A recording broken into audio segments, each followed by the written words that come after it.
Intel is a stock that has not done well this year.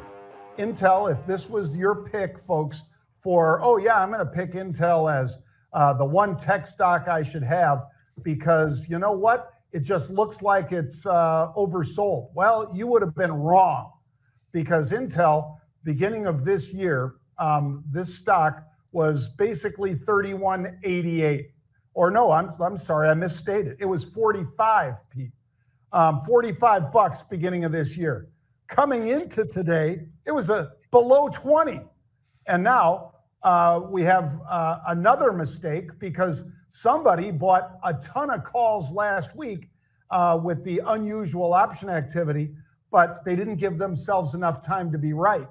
If they picked September 19th, if they would have picked a date in this week rather than last week, Pete, they'd be happy campers. They are not happy campers, though, because all of those calls that they bought, ripped up. But if you would have been in there and bought the at the monies, you'd still have been okay. But man, not as well as if you bought something that had a little more time.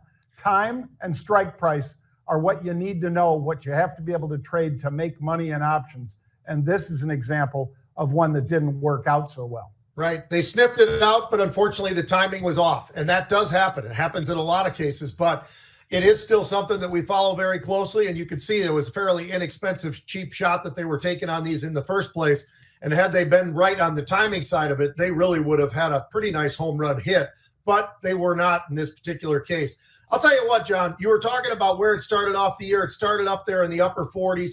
It actually got up as high as 51. It pulled back to 30. And next thing you know, it's in the 20s. And it's been absolutely just sort of buried down there until today. And now this expanding relationship that they've got with AWS, with Amazon, is pretty incredible as far as these AI chips that'll be custom for them.